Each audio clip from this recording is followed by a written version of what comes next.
نبی صلی اللہ علیہ وسلم نے فرمایا تھا جس کی موت آ گئی اس کی قیامت آ گئی۔ موت کو میرے رسول صلی اللہ علیہ وسلم نے قیامت صغریٰ کہا ہے۔ جس گھر میں موت آتی ہے اس گھر کے آنگن میں قیامت اتر آتی ہے۔ اس قیامت صغریٰ کی طرف میں اور آپ چلے جا رہے ہیں۔ اللہ نے قرآن میں فرمایا یا ایھا الانسان قادحا الی ربک قدحا فملاقی، اے انسان تو کشاں اپنے رب کی طرف چلا جا رہا ہے۔ ہر آنے والا گھنٹہ، ہر دن، ہر ہفتہ، ہر سال رب کی ملاقات کے قریب کر رہا ہے۔ میرا اور آپ کا وہ وقت یقینی بھی ہے اور وہ وقت پہلے سے قریب بھی ہے۔ وہ جو کہنے والوں نے کہا نا، ظالم تجھے گھڑیال یہ دیتا ہے منادی، گردوں نے گھڑی عمر کی ایک اور گھٹاتی۔ موت کا وقت قریب آ رہا ہے، زندگی کی برف پگھل رہی ہے۔ 5 چیزوں کا شکر 5 چیزوں سے پہلے کر لی۔ کون سی؟ جوانی کا، بڑھاپے سے پہلے، صحت کا، بیماری سے پہلے، مالی فراخی کا، مالی تنگی سے پہلے، فرصت کا، مصروفیت سے پہلے، زندگی کا، موت سے پہلے۔ میری بہنوں، یہ زندگی عارضی ہے، وہ زندگی ابدی ہے۔ یہ کمتر ہے، وہ برتر ہے۔ یہ ادنا ہے، وہ اعلیٰ ہے۔ غیر اہم سے اہم کی طرف مائل ہو جائیے۔ یہ زندگی مکھی اور مچھر کے پر، مردہ بکری کے بچے، سمندر کے پانی کے مقابلے میں انگلی سے لگے ہوئے پانی کے مقابلے اور مشابہت۔ اللہ ہمیں غیر اہم کو کم اور اہم کو زیادہ اہمیت دینے کی توفیق عطا فرمائے۔ کل نفس ذائقۃ الموت، یہ موت کا کڑوا کسیلا گھونٹ تو ہم سب نے پینا ہی پینا۔ اپنا وہ گھر جس کو شاید میں اور آپ اپنا سمجھتے ہیں، کیونکہ شاید صرف ایک کاغذ کے ٹکڑے پہ میرا نام لکھا ہے، اس گھر سے مجھے روانہ ہونا ہی ہونا ہے۔ اس سفر کی تیاری کر لیجئے، وہ سفر عدم جس کا ہر اگلا مرحلہ اس کے پچھلے مرحلے سے زیادہ مشکل، طویل اور تنگ ہے۔ اس سفر عدم کے لیے بس چند احادیث دہرا لیجئے۔ آپ صلی اللہ علیہ وسلم نے فرمایا تھا جب انسان فوت ہو جاتا ہے تو عمل کا سلسلہ منقطع ہو نہیں جاتا۔ جب میری میت میرے لانچ میں رکھ دی جائے گی اور لوگ آ کے میرا چہرہ دیکھ رہے ہوں گے تو مؤذن کی اذان پر کیا میں اس وقت نماز پڑھ سکوں گی؟ یا اس وقت میں اپنے گھر کے کیوریوز اور ڈیکوریشن کی حفاظت کر سکوں گی؟ یا میں اپنی درازوں میں سے نکال کے صدقہ خیرات کر سکوں گی؟ آپ صلی اللہ علیہ وسلم نے فرمایا جب انسان فوت ہو جاتا ہے تو عمل کا سلسلہ منقطع ہو جاتا ہے، صرف 3 چیزیں جاری رہتی ہیں۔ کون سی؟ یہ جمع کر لیجئے، یہ لکھ لیجئے، یہ جمع کر لیجئے۔ وہ نفع دینے والا علم جو وہ اپنی زندگی میں لوگوں کو سکھا گیا، وہ دنیا کا ہے، وہ قرآن کا ہے تو قرآن کا تو بہترین ہے۔ وہ مال جو وہ اپنی زندگی میں اللہ کی راہ میں خرچ کر گیا، خرچ کریں اس وقت سے پہلے جب جان لبوں پہ آ جائے اور کہنے لگے فلاں کو نہیں، وہ مال تیرے وارث کا ہے۔ اور وہ نیک اولاد جو وہ اپنے پیچھے صدقہ جاریہ چھوڑ گئے، وہ نیک اولاد جس نے قرآن پڑھا، جس نے قرآن پر عمل کیا، اس کے تو ماں باپ کے سروں پہ تاج، اس کے ماں باپ کو تو جنت کے خلے۔ وہ نیک اولاد جو وہ پیچھے چھوڑ گئے، اپنی اولادوں کی حفاظت بھی کر لیجئے، قرآن اور نماز سے جوڑ بھی لیجئے۔ وہ نیک اولاد جو اس کے لیے بخشش کی دعا کرتی رہی، کاش میرا، کاش آپ کا، کاش ہمارا بیٹا ہمارا جنازہ پڑھنے والا بن جائے۔ اپنے بیٹوں کو اس قابل بھی بنا دیجئے، اپنے بیٹوں کو اس بات کی وصیت بھی کر دیجئے کہ یاد رکھیے جب کوئی بڑا سا بڑا عالم دین میرا جنازہ پڑھے گا نا تو وہ صرف دعائیں پڑھے گا، لیکن اگر میرا اپنا بیٹا میرا جنازہ پڑھے گا تو وہ دعا پڑھے گا نہیں، وہ دعا مانگے گا۔ اللہ ہماری بیٹیوں کو، ہماری بہووں کو سنتوں کے وہ طریقے آ جائیں، ہمیں غسل دینے والیاں بن جائیں، اللہ ہمارے بیٹے ہمارے جنازے پڑھنے والے بن جائیں۔ یہ چیزیں جمع کر لیجئے، قبر کے سوالوں کی تیاری کر لیجئے۔ تمہارا رب، تمہارا رسول، تمہارا دین کیا تھا؟ قبر میں بچانے والے عمل، دائیں ہاتھ سے نماز، پائنتی کی جانب سے قدم مسجد کی طرف، الٹے ہاتھ کی جانب سے زکوٰۃ، سامنے سے صدقہ اور سرہانے کی طرف سے قرآن۔ سورہ ملک کو رات کو اپنا لیجئے۔ قیامت کے دن جب میں اللہ کے حضور تنہا ہوں گی، کوئی حجاب، کوئی رکاوٹ، کوئی obstruction، کوئی بیریئر، کوئی ترجمان نہیں ہوگا، اور میرا رب مجھے کہے گا لَقَدْ جِئْتُمُونَا فُرَادًا، آج اکیلی آ گئی ہے، سب کچھ چھوڑ آئی ہے، اپنا مال، اپنا جائیداد، اپنے بھائی بند، اپنے معاون سب چھوڑ آئی ہے۔ اس وقت کے سوالوں کی تیاری کر لیجئے، میرا رب بڑا رحمان ہے۔ قیامت کے دن پہلا سوال، اللہ کے حقوق میں پہلا سوال نماز کا ہوگا۔ رب اجعلنی مقیم الصلاۃ ومن ذریتی، اور بس 5 سوال جن کے بغیر کوئی اپنے جگہ سے ہل نہیں سکے گا. ان 5 سوالوں کو یاد بھی کر لیجئے اور ان کے جوابوں کا محاسبہ کر لیجئے. کیا میں نے تیار کر لیے؟ جوانی کے سال میں گزاری. جوانی کے سال میں گزاری تمہیں بڑی طاقتیں، بڑی صلاحیتیں، بڑا حافظہ، بڑی قوت، بڑی فرصت، بڑی صحت دی تھی. کیا کھاتے تھے، کیا پیتے تھے، کیا دیکھتے تھے، کیا سنتے تھے، کیا بولتے تھے، کیا پہنتے تھے؟ اچھا، دوسرا سوال، جوانی تو لاابالی تھی، بتاؤ اس کے بعد عمر کیسے گزاری؟ اس جوانی کے بعد بھی تو کسی کو 30، کسی کو 40، کسی کو 50 سال دیا تھا. باقی زندگی میں کیا کر کے آئے ہو؟ کیا جوانی کا استغفار بھی کر کے آئے ہو کہ نہیں؟ کیا اس لاابالی جوانی پہ توبہ کر کے اصلاح بھی کر کے آئے ہو کہ نہیں؟ تیسرا سوال، مال کیسے کمایا تھا؟ یہ صرف مردوں سے نہیں ہے، یہ شاید عورتوں سے بھی ہے. اپنے بیٹوں کو کیا رزق حلال کمانا سکھایا بھی تھا کہ نہیں؟ اپنے شوہروں کو کہیں اپنی لمبی لمبی اینڈلیس فرمائشوں سے کہیں رزق حرام کی طرف مائل تو نہیں کرتی رہی تھی؟ مجبور تو نہیں کرتی رہی تھی؟ بس مجھے نہیں پتا، مجھے ڈائمنڈ چاہیے، مجھے کتنی بڑی LED چاہیے، بینک بورو سٹیل جیسے مرضی کر، مجھے مال چاہیے. حرام کما، حلال کما. مال کیسے کمایا تھا؟ چوتھا سوال، مال خرچ کیسے کیا تھا؟ مال خرچ کیسے کیا تھا؟ اور پھر 5واں سوال، جو علم دیے گئے تھے اس پر عمل کہاں تک کیا تھا؟ اللہ سبحانہ تعالیٰ نے قرآن میں فرمایا کہ اگر میں اس قرآن کو ایک پہاڑ پر بھی اتار دیتا تو وہ اس کے خوف سے پھٹا جا رہا ہوتا.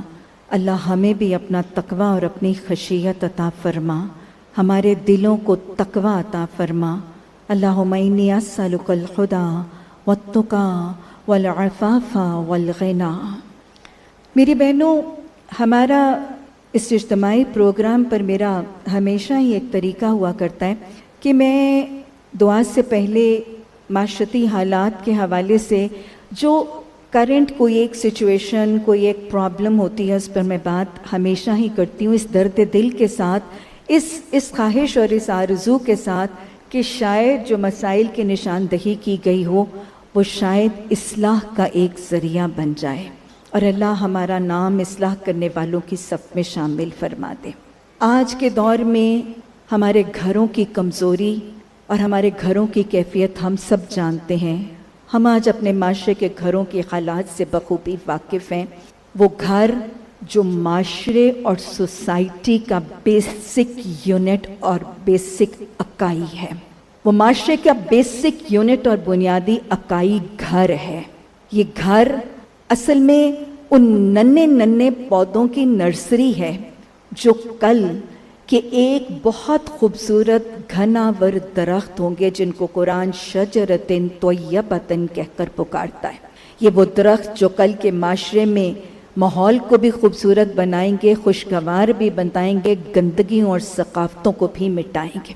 جس معاشرے کا گھر پرامن اور پرسکون ہو وہ معاشرہ پرامن اور پرسکون ہے. جس معاشرے کے گھر کے اندر عدل ہو اس معاشرے میں عدل ہے. جس معاشرے کا گھر مضبوط اور مستحکم ہو وہ معاشرہ مضبوط اور مستحکم ہے. لیکن آج ہمارا یہ گھریلو نظام درہم برہم ہو چکا ہے. گھر ٹوٹ رہے ہیں، گھر بکھر رہے ہیں، اور اگر ٹوٹ اور بکھر نہیں رہے تو کم از کم سسک اور گھسٹ ضرور رہے.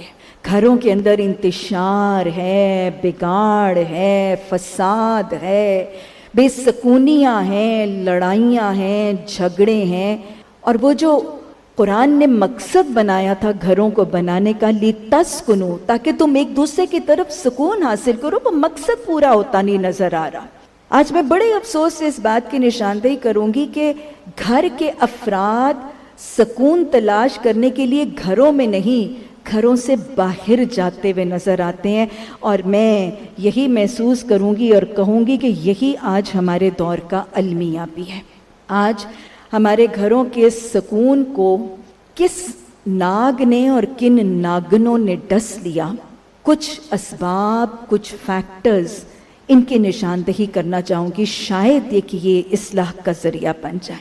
سب سے پہلی بات، خاص طور پہ سورہ اخلاص پڑھنے کے بعد جو میں درد دل کے ساتھ کہوں گی کہ آج ہم ہر سطح پر اللہ کی وحدانیت کا اقرار بھی کرتے ہیں، اعتراف بھی کرتے ہیں، دعویٰ بھی کرتے ہیں، لیکن وحدانیت الہی کا اقرار، اعلان اور دعویٰ کرنے کے باوجود گھروں کے اندر ڈفرینسز آف اوپینینز ہیں، ڈفرینسز آف اوپینینز، اور یہی ہمارے گھروں کے کلیشز کی وجہ ہے۔ اس کی صرف بیسک وجہ یہ ہے کہ وحدانیت الہی کا صحیح تصور ہمارے گھروں میں رائج نہیں ہو چکا۔ محبتوں کے، خوف اور ڈر کے، پریفرنسز اور پرائرٹیز اور ترجیحات کے پیمانے، گھروں کے افراد کے یہ سب پیمانے جدا جدا ہیں۔ گھر کا ایک فرد مال کی دیوی سے محبت کرتا نظر آتا ہے تو دوسرا شہرت کے پیچھے بھاگتا نظر آتا ہے، اور تیسرا فرد حکومت، عہدے، اقتدار کا حریص نظر آتا ہے۔ گھر کا ایک فرد اپنے حاکم اور اپنے باس سے ڈرتا ہے تو دوسرا فرد معاشرے اور برادری سے ڈرتا ہے، اور تیسرا فرد پیئر پریشر اور اپنے دوستوں کے پیئر پریشر کا شکار نظر آتا ہے۔ خوف اور محبتوں کے پیمانے ایک نہیں ہیں۔ اگر یہ پیمانے ایک ہو جائیں جو اللہ نے قرآن میں فرمایا نا وَالَّذِينَ آمَنُوا أَشَدُّ حُبًّا لِلَّهِ، کہ مومن تو وہ ہوتا ہے جو اللہ کی محبت میں شدید ہو جاتا ہے۔ اور ڈر کا پیمانہ یا ایھا الذین آمنوا اتقوا اللہ حق تقاتہ ہو جائے کہ اللہ سے ڈرو جیسے ڈرنے کا حق ہے۔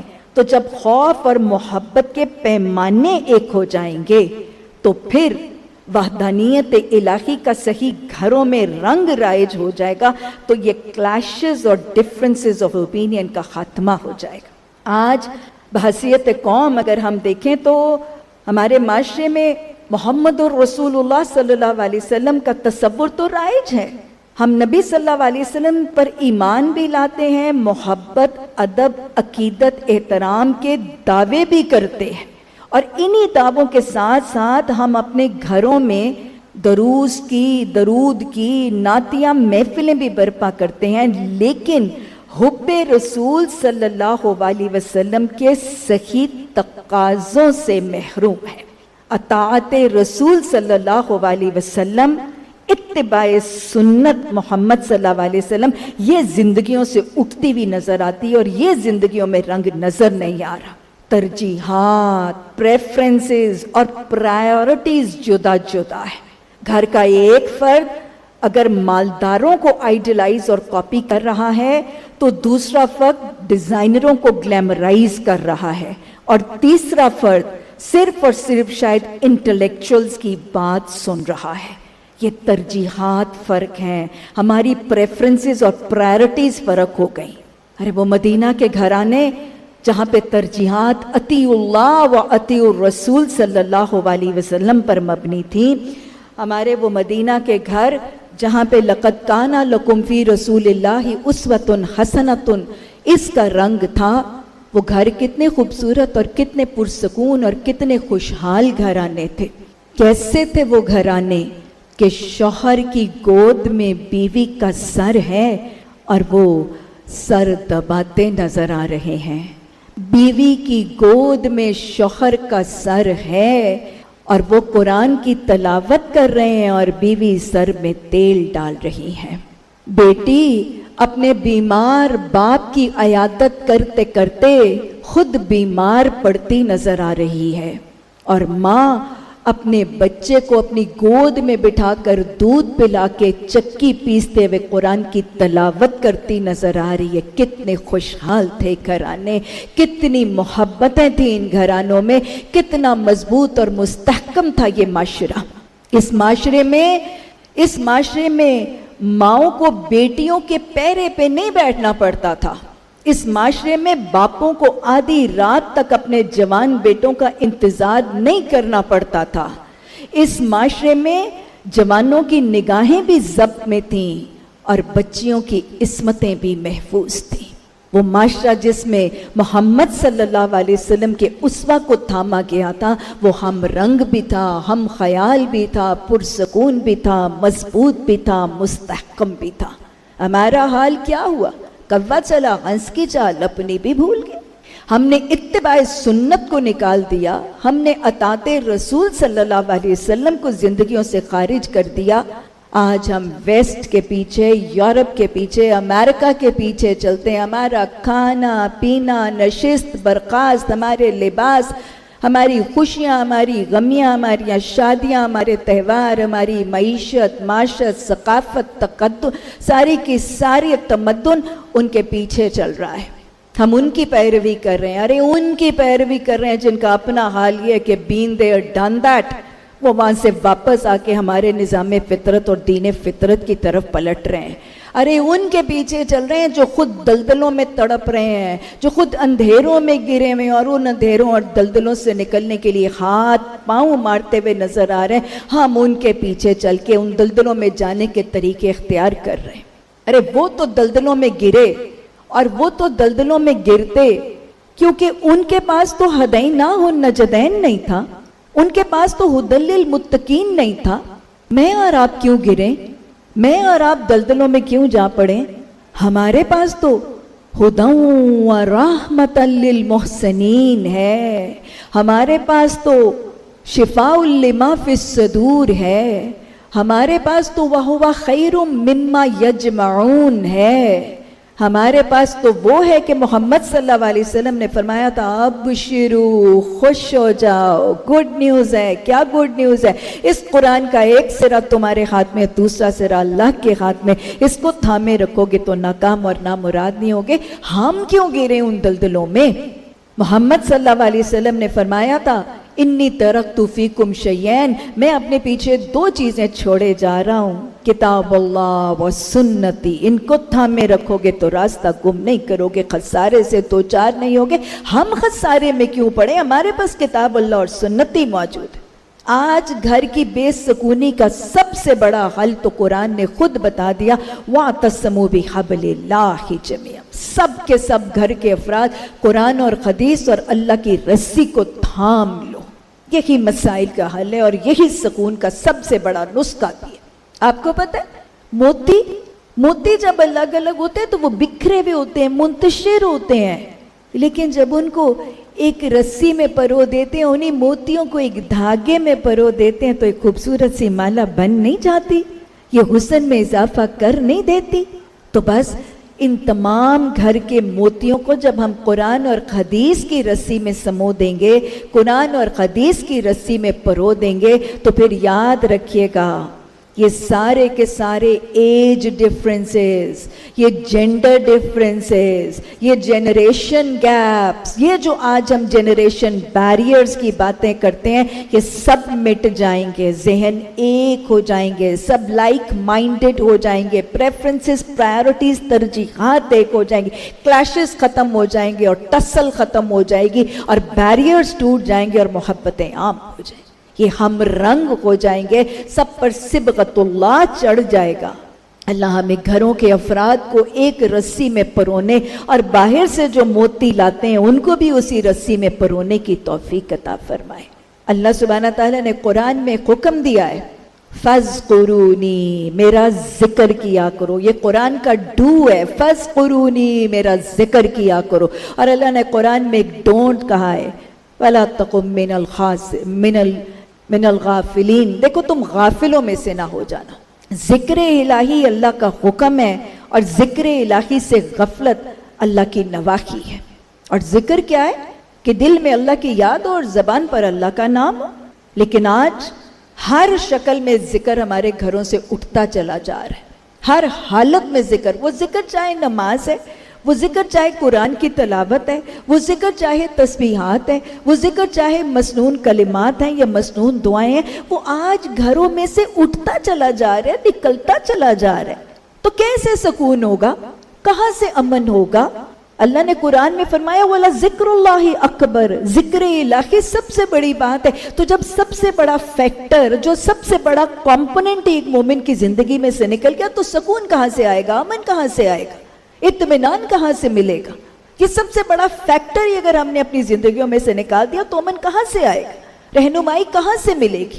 آج سکون تلاش کرنے کے لیے معاشرہ کہاں کہاں گھوم رہا ہے، لوگ کہاں کہاں جاتے ہیں، کچھ اچھا پہن کے پرسکون ہوتے ہیں، کوئی بڑی کوٹھی بنا کے سکون حاصل کرنے کی کوشش کرتے ہیں، لیٹسٹ ماڈل کی گاڑیاں لے کے سکون حاصل کی کوشش کر رہے ہیں، کوئی جو ہے وہ اچھا کھا کے، کوئی پہن کے، کوئی اوڑھ کے، کوئی ساری دنیا کی سیر کر کے، ورلڈ ٹور، سی امریکاز، کوئی کچھ نہیں زور چلتا تو پھر وہ نشہ آور، اینٹی انگزائٹی، ٹرینکولائزرز، ریلیکسنٹس کے پھکے مار مار کے سکون، ارے کہاں تلاش کرتے ہو، کہیں نہیں ملے گا۔ الا بذکر اللہ کی تطمئن القلوب، اللہ کے ذکر میں اطمینان ملے گا۔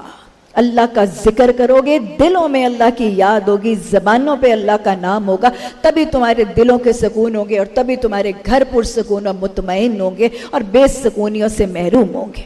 اور ویسے بھی مجھے بتائیں کہ سکون اور راحت کیا اپنے سورس اور اپنے اوریجن کے پاس نہیں ملتا؟ بچہ کبھی گر جاتا ہے نا، بچے کو بخار آتا ہے نا، وہ بچہ کہاں اس کو سکون ملتا ہے؟ گرا ہوا بچہ روتا ہے، نانی بھی اٹھاتی ہے، دادی بھی اٹھاتی ہے، کسی کی گود میں آ کے چپ نہیں کرتا، چپ تو وہ ماں کی گود میں کرتا ہے نا۔ سکون تو اس کو اپنی ماں کے پاس آ کے ملتا ہے نا۔ تو بندے کو سکون اپنے رب سے دور ہو کے مل نہیں سکتا۔ چاہتے ہیں ایک مسلم اور مومن کو سکون صرف اور صرف تبھی ملے گا جب وہ اپنے رب کے قریب ہوگا۔ اور رب کا قرب کیسے ملنا ہے؟ حدیث نے بتا دی ہے کہ اللہ سبحانہ تعالیٰ فرماتے ہیں کہ جب میرے بندے کے لب میرے ذکر میں ہلتے ہیں، اس وقت میں اپنے بندے کے قریب ترین ہوتا ہوں۔ قرب الہی سے ملے گا سکون، ذکر الہی سے ملے گا سکون۔ آج یہی میرے اور آپ کے مسائل کا حل ہے۔ اور یہ بے سکونی شیطان ڈالتا ہے، یہ ڈپریشنز، یہ انگزائٹیز، یہ انسومنیاز، یہ ساری کی ساری نروکس بریک ڈاؤنز آدھا یہ شیطان ٹریگر کرتا ہے۔ اور شیطان کے وسوسوں سے بچنے کے لیے بھی تو ذکر الہی ہی تو طریقہ ہے۔ جب ذکر ہوتا ہے تو شیطان بھاگ جاتا ہے، اور جب ذکر چھوڑتے ہیں تو وہ اپنے دل کے حصے میں ایک وسوسہ ڈالتا ہے۔ اسی لیے اللہ نے وارن کیا تھا، یا ایھا الذین آمنوا، اے ایمان لانے والو، لا تلہکم اموالکم ولا اولادکم عن ذکر اللہ۔ دیکھو تمہارے مال اور تمہاری اولادیں تمہیں اللہ کے ذکر سے، نماز ہے، قرآن ہے، ذکر ہے، تسبیحات ہے، کسی بھی شکل میں یہ تمہارے مال اور تمہاری اولادیں تمہیں اللہ کے ذکر سے غافل نہ کریں۔ اور یہ وجہ بن رہی ہے آج ہمارے معاشرے میں مرد اپنے بزنسز، اپنی ٹرانزیکشنز، اپنے سیمینارز، اپنی کانفرنسز، اپنی میٹنگز، اپنی انڈسٹریز، اپنی فیکٹریز، اپنے بزنسز، اپنے جابز، اور خواتین اپنی اولادیں اپنے گھروں کو بنانے، سجانے، سنوارنے اور I don't know what not، اس کے پیچھے ذکر سے غفلت ہے۔ لا تلہکم اموالکم ولا اولادکم من ذکر اللہ ومن یفعل ذلک فاولئک هم الخاسرون۔ جو یہ کام کرے گا کہ ذکر الہی سے غفلت کرے گا، پھر وہ خسارہ اٹھانے والے ہیں۔ ہم خسارے اٹھا رہے ہیں، برداشت کر رہے ہیں، اور ہم اس کو فیس کر رہے ہیں۔ اور اللہ نے تو تبصرہ فرمایا ہے، آنکھیں کھل جاتی ہیں قرآن کی آیات پڑھ کے، اور اللہ ہمارا سینہ بھی کھول دے، اللہ ہمیں بصیرت اور بصارت بھی عطا فرما دے۔ اللہ نے فرمایا وَمَنْ أَعْرِضْ عَنْ ذِكْرِي، جو میرے ذکر سے منہ موڑے گا، اگنور کرے گا، منہ موڑے گا، کوئی نہیں، کیا فرق ہے، ہر وقت کیا مولوی اور ملانیوں کی طرح ذکر ہی کرتے رہے۔ وَمَنْ أَعْرِضْ عَنْ ذِكْرِي فَإِنَّ لَهُ مَعِيشَةً ضَنْكًا، میں تو اس کی زندگی کے معیشت کے اسباب تنگ کر دوں گا، میں تو اس کی زندگی اجیرن اور دوبر کر دوں گا۔ دیکھے نہیں ایسے گھر آپ نے معاشرے میں دیکھے ہوں؟ کتنے فیملیز کو آپ نے دیکھا ہوگا کہ مال کی ریل پیل ہے، کوٹھیاں، جائیدادیں، ملازموں کی اردلیاں، نفریاں، گاڑیاں، سونے، چاندی، ہیرے، جواہرات، and what not, you name it and they have it. بھرا ہوا گھر مال سے، بھرا ہوا جائیدادوں کے ساتھ، لیکن گھر میں سکون نہیں ہے۔ گھر کا مرد گھر میں آتا ہے اور وہ چیختا ہے اور وہ چلاتا ہے، تم لوگوں نے میری زندگی حرام کر دی ہے، تم لوگوں نے میرا جینا اجیرن کر دیا ہے۔ وہ خاتون خانہ ہے، وہ بیوی ہے، وہ روتی ہے، میری راتوں کی نیند برباد کر دی ہے۔ اولادیں ماں سے لڑ رہی ہیں، بیوی شوہر سے لڑ رہی ہے، غلام ملازم مالک سے لڑ رہے ہیں، مالک ملازموں سے لڑ رہے ہیں۔ گھر میں سکون نہیں ہے۔ ارے کیوں نہیں ہے؟ ذرا جھانک کے دیکھیں اس گھر میں نماز قرآن ہے بھی کہ نہیں ہے؟ نہیں ہے اس گھر میں نماز اور قرآن، ساری نعمتیں ہونے کے باوجود گھر میں سکون نہیں ہے۔ یہ بہت بڑی وجہ ہے۔ آج قرآن سے، نماز سے دوری اور محرومی بے سکونی کی ایک بہت بڑی وجہ ہے۔ اللہ ہمیں سمجھنے کی توفیق عطا فرما۔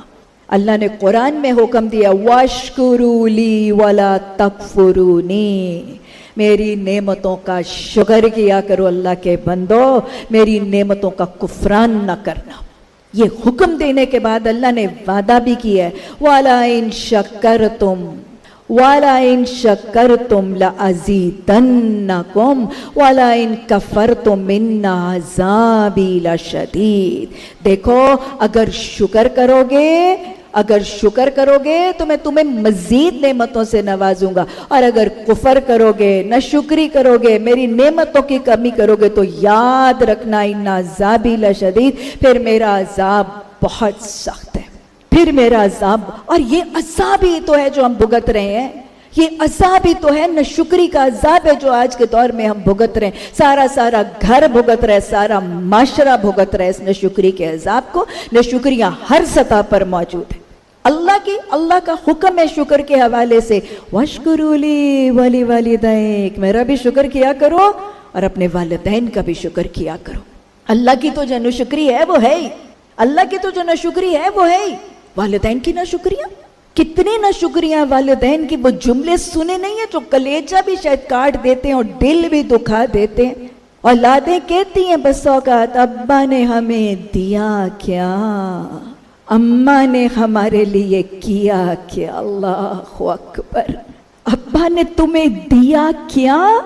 ارے یہ کہو کہ اس نے تمہیں کیا نہیں دیا۔ ارے اس نے تو اپنے خون پسینے کی کمائی، صبح سے لے کے شام تک کی کمائی، اپنے خون پسینے کی کمائی، تمہاری خواہشیں، تمہاری آرزویں، تمہاری تمنائیں، تمہاری حسرتوں کو پوری کرنے کے لیے اڑا دی۔ اپنی تو وہ ضرورتیں بھی پوری کرنے سے رہ گئی اور تمہاری حسرتیں پورے کرنے کے لیے اپنا سارا ہی مال لوٹا دیا۔ تم کہتے ہو ابا نے دیا کیا؟ اس نے تو اپنی جوانی کھپا دی تم پہ، اور تم کہتے ہو اماں نے کیا کیا؟ اماں نے تو جو کیا اس کا تو اعتراف میرے مالک الملک نے کر دیا۔ حملتہ امہ کرہن ووضعتہ کرہن وحملہ وفصالہ ثلاثون شہرا، اور تم کہتے ہو میرا رب کہتا ہے اس نے 3 کام ایسے کر دیے، وہ کچھ بھی نہ کرتی، وہ ان 3 کے بعد کچھ بھی نہ کرتی۔ حمل، وضع حمل، اور اس کے بعد دودھ کا پلانا، وہ کچھ بھی نہ کرتی۔ تو تم، وہ جس نے کندھوں پہ بٹھا کے ماں کو حج کرایا تھا نا، آپ نے اس کو کہہ دیا تھا تم نے تو درد ذی کی دردوں کا بھی بدلہ نہیں دیا، اور تم، ارے بدبختو، تم ماں کو کہہ دیتے ہو کہ اماں نے کیا کیا؟ اس نے تو اپنی ساری زندگی داؤ پہ لگا دی، اس نے تو دن رات تمہارے لیے پیش کر دیے۔ اور بہت سی اولادیں جب اعتراف کرتی ہیں تو پھر میکسیمم کہتے ہیں اچھا اماں ابا نے کیا تو کون سا احسان کیا، سارے ماں باپ کرتے ہیں۔ اللہ، نہ شکریہ، لیک آف گریٹیٹیوڈ، احسان فراموشی کھا گئی ہماری خوشیوں کو۔ ہر سطح پر نہ شکریہ ہے، میاں بیوی کا نہ شکرہ، بیوی شوہر کی نہ شکری، سمدھی آپس میں شکر نہیں کرتے۔ ارے شکر نہیں کرتے تم لڑکے والو، انہوں نے اپنی جگر کا ٹکڑا تمہیں دے دیا۔ نہ شکریہ ہے، بہن بھائی نہ شکریہ ہے، آقا ملازم آپس میں نہ شکریہ ہے، ہر سطح پر نہ شکریہ۔ اور میں آپ کو بتاؤں، یہ نہ شکری اور شکر گزاری کا تعلق نہ نعمتوں کے ساتھ ہرگز نہیں ہے۔ ایک شخص نعمتوں کی شدید قلت کے باوجود بھی شکر گزار ہو سکتا ہے، اور ایک شخص نعمتوں کی کثرت کے باوجود بھی نہ شکرا ہو سکتا ہے۔ یہ تو فریم آف مائنڈ ہے، یہ تو سٹیٹ آف مائنڈ ہے، یہ تو آؤٹ لک ٹورڈز لائف ہے جو کسی کو شکرا یا نہ شکرا بنا دیتی ہے۔ یہ تو سوچنے کا ایک زاویہ اور طریقہ ہے۔ کبھی دیکھی نہیں ہے وہ ماسی دیکھی نہیں ہے، وہ جس کا ایک چھوٹا سا ٹوٹا پھوٹا سا گھر ہے، شوہر اس کا نشہ کرتا ہے، اس کو مارتا پیٹتا ہے، اس کی ساری کمائی بھی لے لیتا ہے، اس کے بچے لال مرچوں کی چٹنی کے ساتھ سوکھی روٹی کھاتے ہیں پانی میں ڈبو کے، پھٹے پرانے کپڑے پہنتی ہے، سر کی اوڑھنی بھی پھٹی ہے، اس کو گنے لگا کے سوراخ بھی چھپاتی ہے، ایک گھسی ہوئی کینچی چپل پہن کے کمزور ہاتھوں سے سارے گھروں کے برتن مانجتی ہے۔ اور بی بی جب اسے پوچھتی ہے کیا حال ہے تو وہ کیا جواب دیتی ہے؟ بی بی اللہ دا بڑا شکر ہے، بی بی اللہ دا بڑا شکر ہے، اللہ دا دتا بہت ہے، بی بی 2 وقت دی کھا کے سونے آ، بی بی نینڈ پران سلامت نے، یہ شکر ہے، یہ شکر ہے، اس سے کہتے ہیں شکر، اور ایسا مطلوب ہے مومن سے شکر، یہ زندگی کو بھر دیتا ہے، ایسا شخص کبھی نہ خوش نہیں ہوتا، ہمیشہ شاداں فرقہ رہتا ہے۔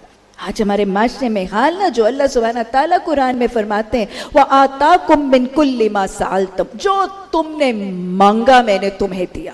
اللہ قرآن میں کہتے ہیں، ہمارے کھاتے پیتے طبقے کا یہی تو حال ہے جس سے میں مخاطب ہوں۔ وَآتَاكُم مِّن كُلِّ مَا سَأَلْتُم، میں نے تمہیں جو تم نے مانگا نا وہ میں نے تمہیں تمہاری منہ کی مانگی ہوئی چیزیں تھیں، اور حال کیا وَإِن تَعُدُّوا نِعْمَتَ اللَّهِ لَا تُحْصُوهَا، تم اللہ کی نعمتوں کو گننا چاہو گے نا، countless endless blessings تم شمار نہیں کر سکتے۔ اور ادھر حال کیا ہے، اتنی نعمتوں کے باوجود ان کھاتے پیتے خاندانوں کا حال یہ کہ دسترخوان پر بیٹھے ہیں اور شکوے شکایتوں کا ایک انبار ہے، ایک لڑی، روٹی پک گئی تو چاول کیوں نہیں، چاول پک گئے تو پاستا کیوں نہیں، پاستا ہے تو پیزا کیوں نہیں، پیزا ہے تو گھر کا کیوں ہے، باہر کا کیوں نہیں ہے۔ ابن آدم، اللہ کی نعمتیں کھاتے کھاتے تیرے دانت گھس جاتے ہیں، تیری زبان نہیں ہلتی۔ رابعہ بصری نے ٹھیک ہی کہا تھا، نہ شکریہ ہیں، لباس کی نہ شکریہ ہیں، شادی پہ جانا ہے، کپڑے نہیں ہیں پرانے ہیں، سب نے دیکھے ہوئے ہیں، اچھا پرانے نہیں نئے ہیں، ڈیزائنر نہیں ہے، ڈیزائنر ہیں ہاں ہیں، ساتھ میچنگ جوتا نہیں ہے، میچنگ ہینڈ بیگ نہیں ہے، وہ بھی ہے ہاں، ساتھ لیٹسٹ ماڈل کی نئی قسم کی جیولری نہیں ہے۔ نہ شکری نہیں تو اور کیا ہے، نہ شکری نہیں تو اور کیا ہے۔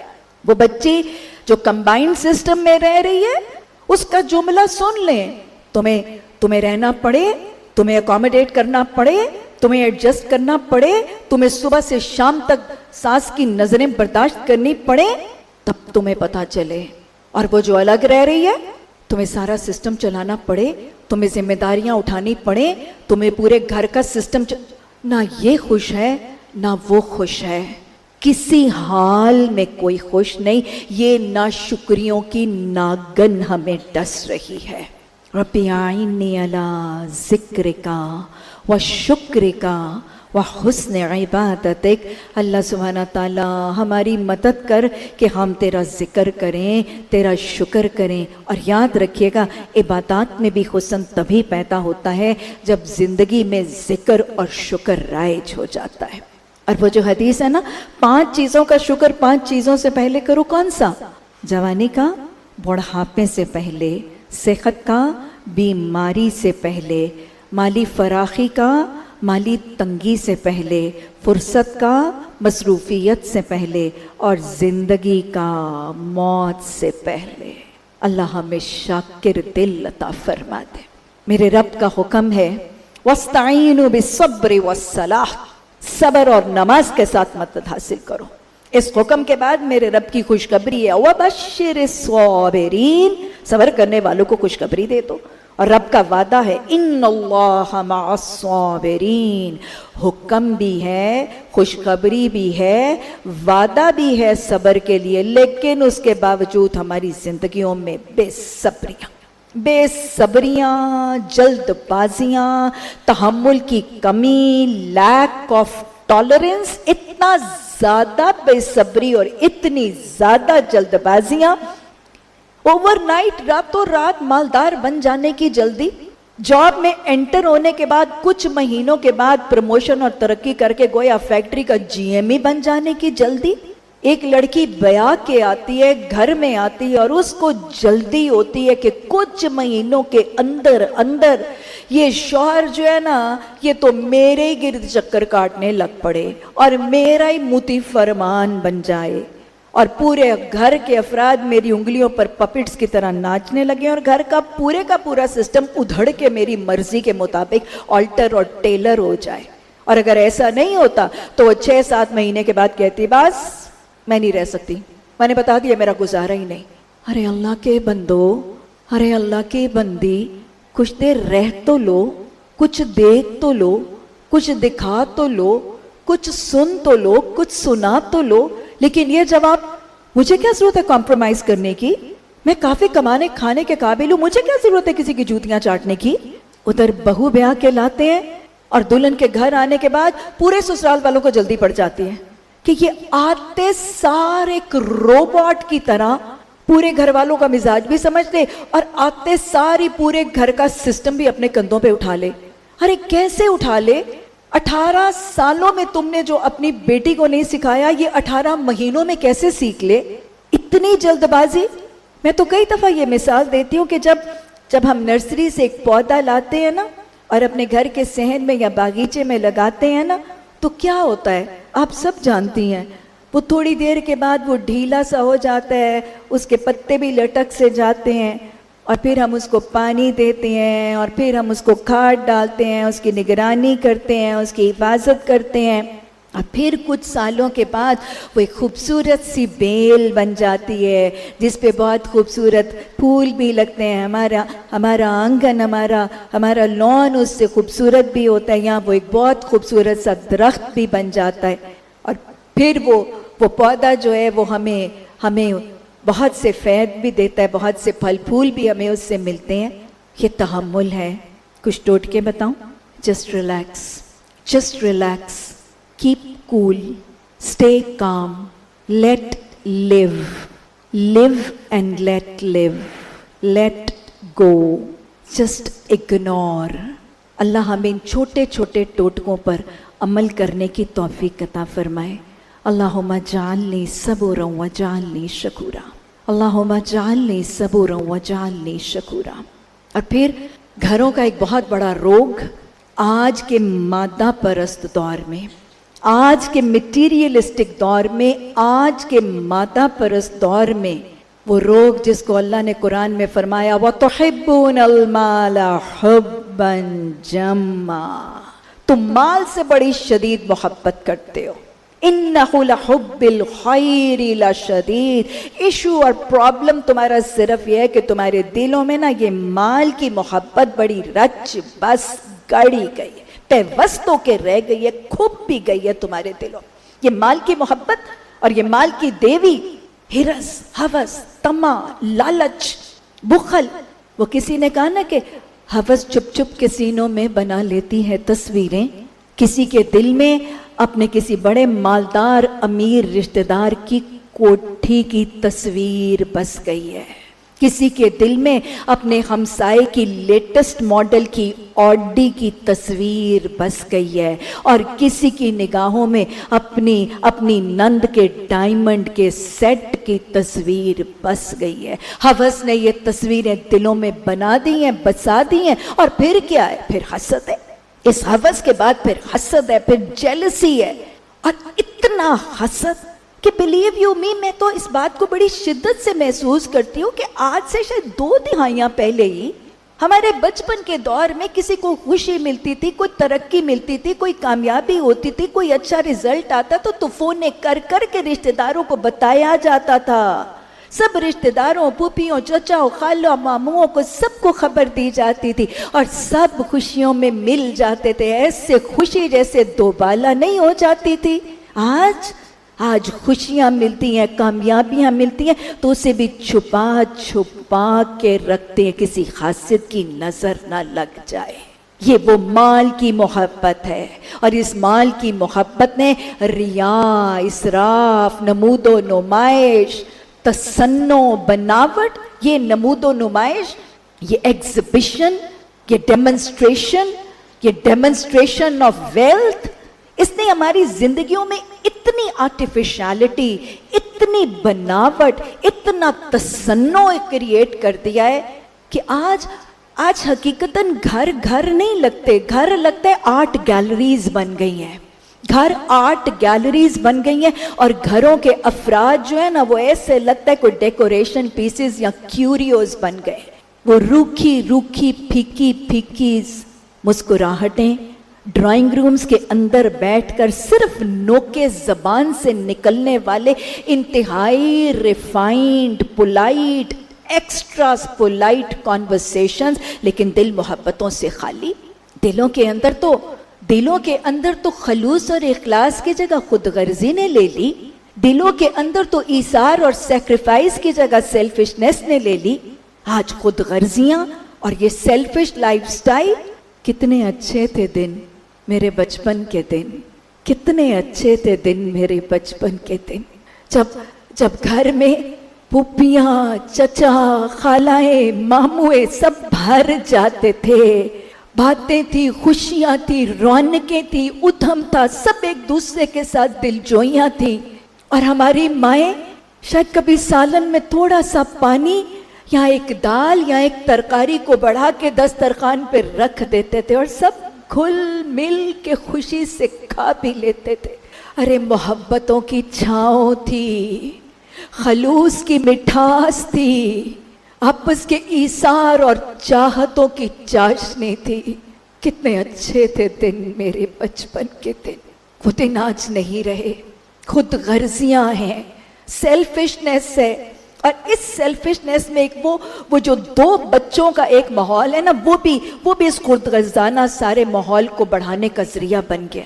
وہ دو بچے, ارے ایک زمانہ ہوا کرتا تھا ایک کمرے میں 4-5 بہنیں اور دوسرے کمرے میں 3-4 بھائی, ایک ہی بستر, سب کی ایک چادر, کسی کی چادریں بھی شیئر ہو رہی ہیں, بستر بھی شیئر ہو رہے ہیں, واش روم بھی شیئر ہو رہا ہے, سارا کچھ شیئر ہو رہا ہے, گھر میں ٹی وی بھی ایک ہے. آج یہ وہ جو 2 بچے born with a golden spoon in their mouth, ان کی جو منہ سے نکلتی ہیں ان کی خواہشیں پوری ہوتی ہیں.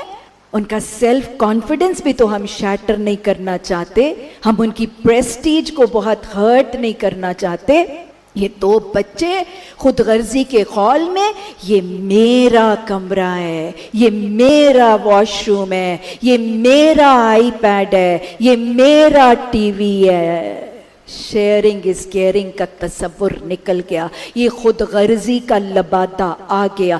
ساری زندگی کچھ بانٹتے نہیں ہیں. اور ہاں پھر جب ماں باپ کا بڑھاپا آتا ہے تو ماں باپ کے بڑھاپے میں بٹوارے شروع ہو جاتے ہیں. ساری زندگی دل کی تنگیوں کا شکار رہتے ہیں. اور جب ماں باپ کا بڑھاپا آتا ہے, باپ رخصت ہو جاتا ہے, تو وہ ایک ماں جس نے مل کے 5 بچوں کو پال لیا تھا, آج 5 بچوں سے مل کے ایک ماں نہیں سنبھالی جاتی. پھر وہ ماں کے بٹوارے ہوتے ہیں. ماں کبھی ایک بیٹے کے, کبھی دوسرے بیٹے کے, کبھی تیسرے بیٹے کے گھر اپنی چھوٹی سی سامان کی وہ بنڈلی باندھے منتقل ہوتی رہتی. کبھی مائیں بھی بٹی ہیں.